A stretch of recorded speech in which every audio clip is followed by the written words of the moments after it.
road trip. Yeah. Drove for, gosh, it was about 2 hours. And it finally died about a mile from my home. Oh, that's lucky. Yeah. But you going far enough. Yeah, I was able just to walk to the house. I'm like, well, at least I made it tonight.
Check, Ready. Check, loud and clear. I can't hear you. Check. Oh, I can hear you now. Can you hear me all right? Yeah, I can hear you great. All right. And does this one have volume on your far ear, on your left ear? There's a volume knob. You can go up or down with it, just to get it right. So, gotcha. Very Yeah, good. that's a lot better. Is that what it was? Okay, Yeah. good. It's just turned down. All right, transponder altitude. 1200. Yep. Flaps up. Good. And then we just want to visually confirm. That's just the COM one that they go up. Good. All right. GPS validate. So this is where we want to check our GPS and make sure it's not expired yet. So terrain's fine. So it looks like it is expired. Now, if we're staying in the pattern, a little bit different because we're not worrying about anything. But usually you want your aviation database to be updated. Right. So it just barely expired, what, 2 weeks ago? So I'll let them know. They can just come in and update the GPS. But you check that. You want to make sure. Obstacle you want to check as well. Usually this doesn't get updated as much. It's the navigation or the aviation database you want to worry about. All right. You just hit enter. Make sure that is good. Good. Now, instrument panel self-test. Don't worry about that right now. We'll talk about that. Really, you're just confirming that your instruments work. This is for like VORs and instrument approaches. It can be for GPS too, but left CDI, half left, out of view, half up, out of view. Looks about right. I hit OK. And we're good to go. So now it recenters. So now this is called the 430. Different avionics, you know, we've been in a few. So this gauge is actually tied to the Garmin. Correct. Yep. Okay. And so when we load a flight plan, if we were to fly GPS, and we'll do that when we do cross countries for like your requirements and stuff too. If we were to load a flight plan, they were going to Daytona. I would go direct enter, and this would actually align us on a GPS course directly to Daytona. So, like I said, give you a heading bug to it'd show you how to align yourself with these lines and follow that heading directly to Daytona. All right. And obviously, because we're staying in the pattern, we're not too worried about that right now. So I can get rid of that. But it is good to confirm that that works, especially when we do go on cross countries, because we'll load GPS waypoints along our way to our destination airport. Okay. So, good for now. All right. Instruments on. Yeah, just want to make sure everything looks good. This is where I do a pre-flight, a pre-takeoff instrument check. You can do it later on, but I'll show you what I like to do. First thing, I like to check my attitude indicator. Blue is over brown. Wings are essentially level. Right. Next, I want to check my airspeed. 0 knots is indicating. Obviously, when we are on the roll on the runway, we like to declare airspeed alive. We want to make sure it's actually moving. Turn coordinator, you want to make sure your airplane's centered. Rudders, you're going to see that ball move once we're moving around. You want to align your, let's see here, north to the 3. You want to align your magnetic compass with your directional indicator here. So essentially in between the N and the 3, the north, right? So about a 0, 1, 5 heading right now. Right. So you just want to realign these. This will get out of alignment. So every few 30 minutes, you want to realign this, make sure they line up. Okay. And then VSI, you're just confirming no ascend or descend, and your 6-pack instruments look good. Okay. Oil pressure's coming up in the green. Oil temperature will increase as we move more. Fuel quantities look full. Amps either at a 0 or a positive charge. And suction, we are in the green. Yep. So we can do that here. We can do that during run-up. Either way is totally fine. Okay. All right. Taxi brief. Lights as required, and brake test. Roger that. So yep, first thing we'll always do now is we'll test our brakes. You're going to test your brakes first, so your controls. My controls. Your controls, so you'll give it a little gas, and then you'll pull that power back out and apply those brakes. Just make sure they're nice and firm. Good. Now my controls. Your controls. My controls, I'll test my brakes. I'll stick us out here a little bit too. Pull that power back before we brake and see what the minivan's doing. My brakes are good. Your controls. Controls. Your controls. So now we're going to do that taxi out to spot 5. So I don't know what my iPad's doing, but oh well. We're just going to be looking for our surroundings, making sure we don't have cars or anything like that in our way. And we're going to make our way out, and we're going to keep that center line, watching our wings the whole way out. And yeah, Cessna rudder input on the ground is very squishy, I like to say. So usually it takes a good amount of actual pressure on the rudders to get your plane to kick around.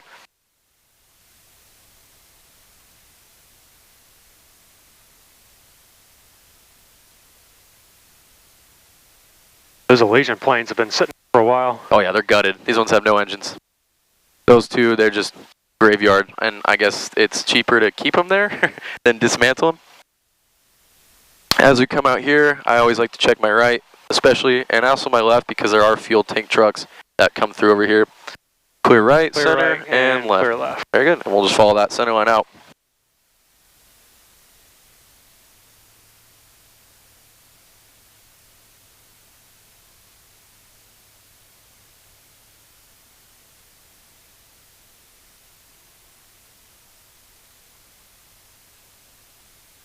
Good. Now, if a DP ever asks, how fast should you taxi? The right answer is a brisk walk. Brisk walk. Yeah, whatever that means to people is what they like to hear. Brisk walk. To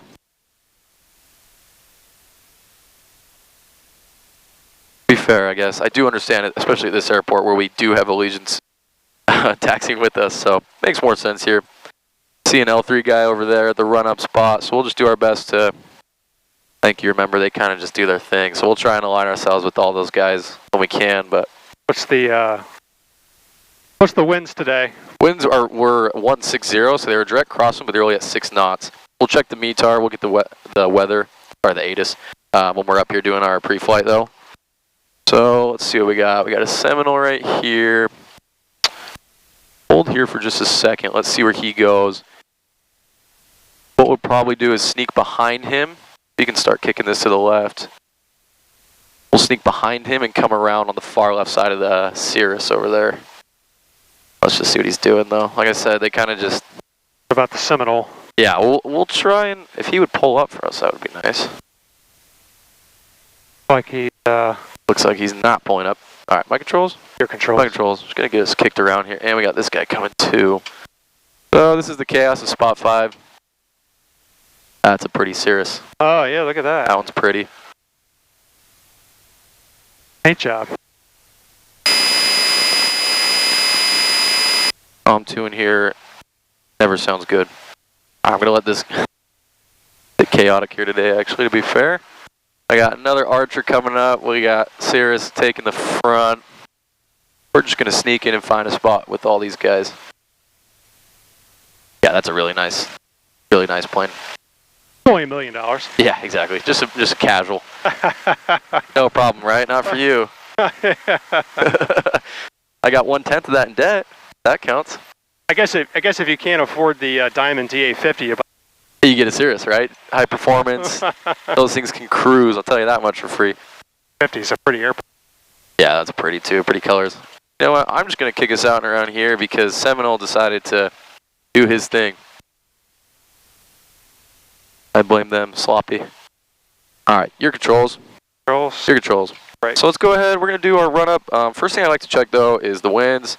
So we're gonna turn into our nav2, the ATIS information. So I'm gonna turn it on. Now this one does ring a little bit in nav2, so I try not to use it. 9.44 miles north approach. It has a little ring, but I'll record the weather. Okay. Clear service closed. All departures contact ground control 121.35.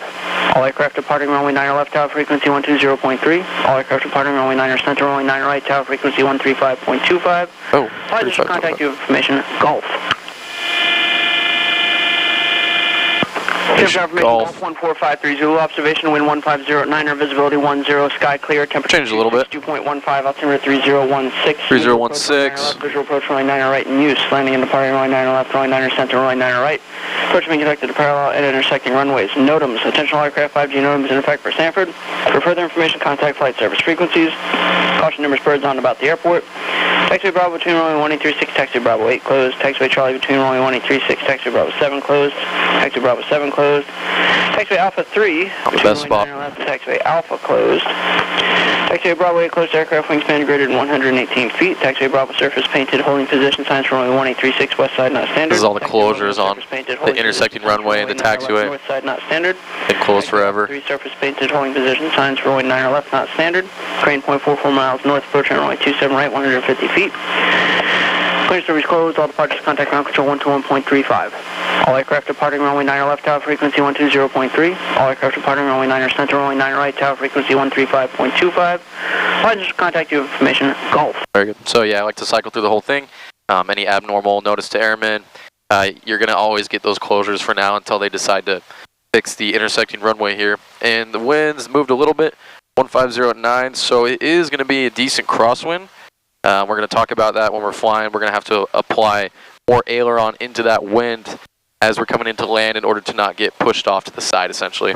Okay. So we got the weather. Let's go ahead and now run our run-up checklist here. If the winds are coming from 150 during run-up, I'm going to put a little bit of aileron into the winds, and we'll just hold right there while we do our run-up.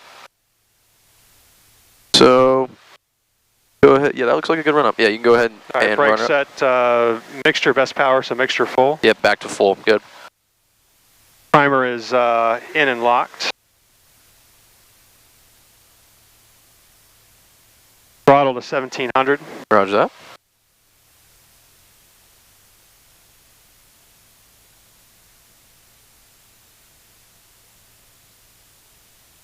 All right, I got 1700. Suction gauge is green. Engine gauges are green. Oil temperature is green. Yep. Ammeter. Ammeter checks. We're going to actually turn off the alternator here and check that our amps come back on. So the left one good, you're going to see a drop. And then you can turn it back on. It should spike back up. There it should be. Good. Got it. Charging our battery again. Good. All right. Mag check. Yep. So we're going to check first our left. So it's going to be one click to the left. We're going to look for a drop in RPM. Clean drop. We're going to go back to full. Then we're going to go 2 clicks to the left. Check our right mag. The drop. And back to full. Proceed via service road cross. Very good.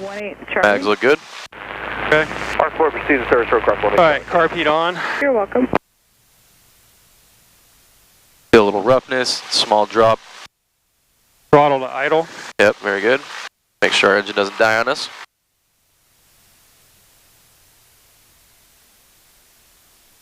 Sanford ground, Bucky 469, ready to pick up IFR with Golf.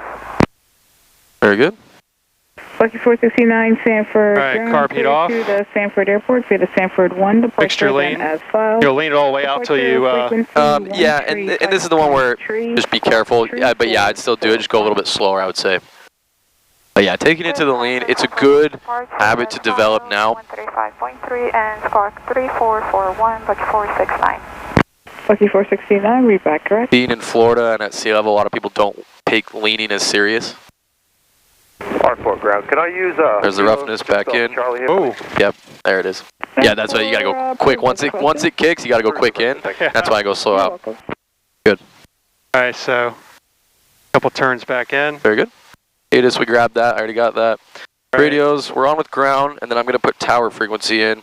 Looks like they're using 3525 today. Oops, sorry.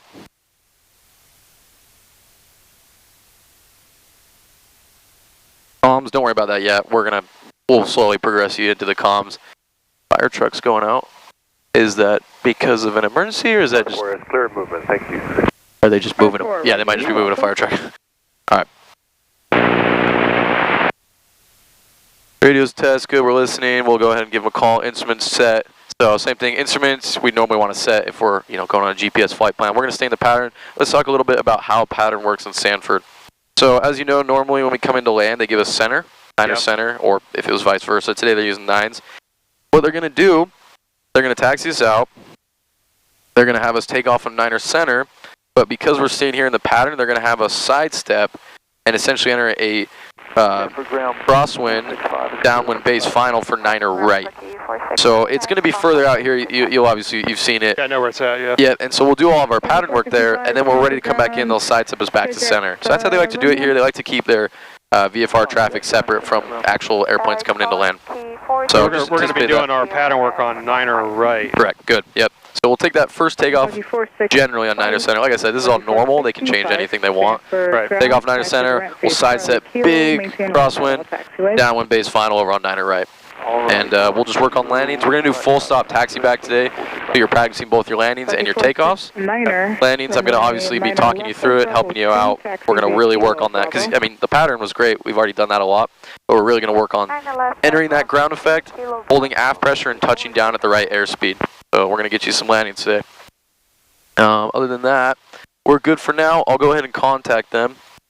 Then we're going to get some taxi clearance, and then we'll do this when we line up and wait before taking off. So let's go ahead. We're at spot 5. We'll see if they move in a minute here.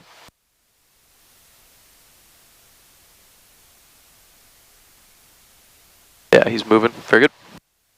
Sanford ground, Bucky 329. Requesting VFR departure to the northwest at 2,500 feet with information goals. All right. He beat us. Waiting for the read back. Bucky 329, Sanford ground, maintain VFR to below 1,500. Departure frequency 135.3, squawk 0325.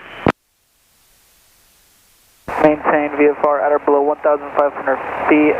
Departure frequency 135.3, squawk 0325, Bucky 329. Bucky 329, read back, correct? Waiting for him to get his ground clearance too. All right. Sanford ground, good afternoon. Skyhawk 5470 Kilo. We are at spot 5. We have information golf requesting closed pattern work with you guys. November 5470 Kilo, Sanford ground, runway 9er center, taxi via Charlie Lima, and maintain right side all taxiways. 9er center via Charlie Lima, right side all taxiways, November, or Skyhawk 5470 Kilo. Thanks. All right, so got that taxi clearance. Ground Bucky 329 at spot 1. We're going to go to 9er center, so we're going to go Charlie Lima, literally just right there. Do you see where Charlie Lima is right there? I think so. Just straight ahead of us. So your controls. All right, my control. Your controls.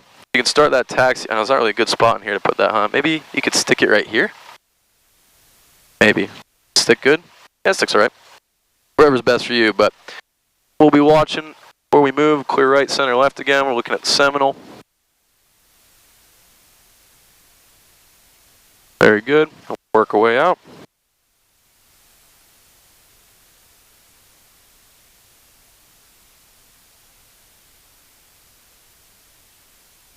Very good. Yep, Charlie Lima. That'll be 9er center. Oh yeah, we got this guy. So we'll stay on the right side of all taxiways. So totally fine. We'll just stay on our right side here of the center line, and he'll stay on the right side of the center line. Clear right. Squeaky brakes as always. Bucky 692. Once he crosses us, you can kick us over more. Below 1,500. Yep. Departure frequency 135.3, squawk 0312. Going left here? Right here. 1,500, frequency 135.3, squawk 0312, Bucky 692. Very good. Stay on the right side of the center line. Over here. That's good. Yeah, this is the right, a little more, just for the practice. I know we're turning left here in a second, but this would be the right side. At spot 1, ready to taxi. Oh, if you had an aircraft coming at you. Yeah, so you'd both stay on the right sides of the centerway, and you'd obviously slow down when he got closer. Good. Yeah, we can bring it back over. Bravo 2, Bucky 329.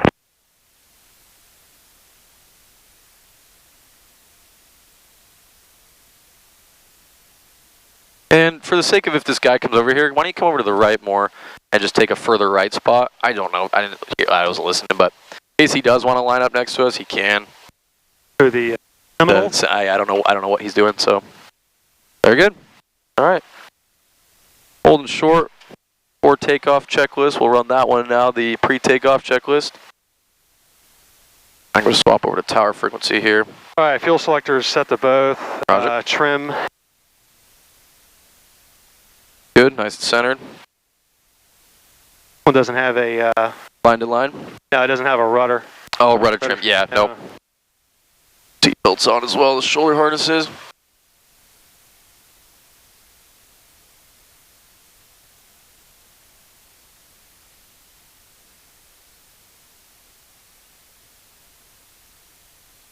Goodness.